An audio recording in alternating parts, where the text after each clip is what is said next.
Be performing their 2011 marching show titled Construction Zone. This year's marching show is a musical representation of a road construction project. Tonight the band will start with the first movement titled The Workday Begins, featuring Remington Hall on trombone and Sarah Knight in color guard. Next, they will play the second movement titled Lunch Break, featuring Stephanie Youngblood on mellophone, Kobe Sowell on trumpet, Abby Simpson on piccolo flute, and Megan Greer and Taylor Thompson in color guard. Finally, the band will play the third movement titled Down to Work, featuring the ShoMe band drum line as they get down to work. In the band's past two contests, they made it into finals competition and placed in the top 10 of the day at each festival. The band will be in competition tomorrow at the Park Hills Rebel Invitational and next week at the Greater St. Louis Marching Band Festival. Drum majors Bethany Kinzer and Megan McMillian, is your band ready?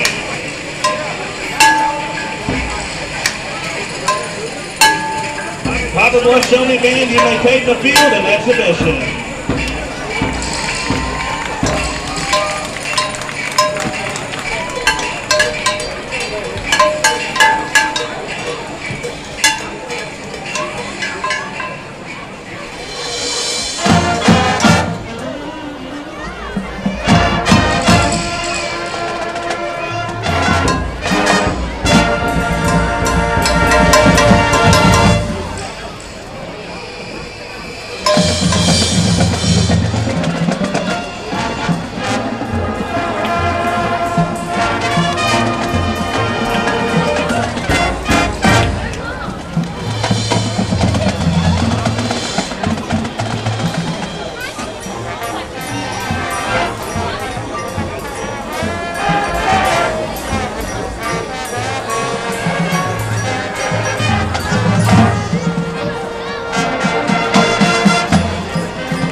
Ladies and gentlemen, your ShoMe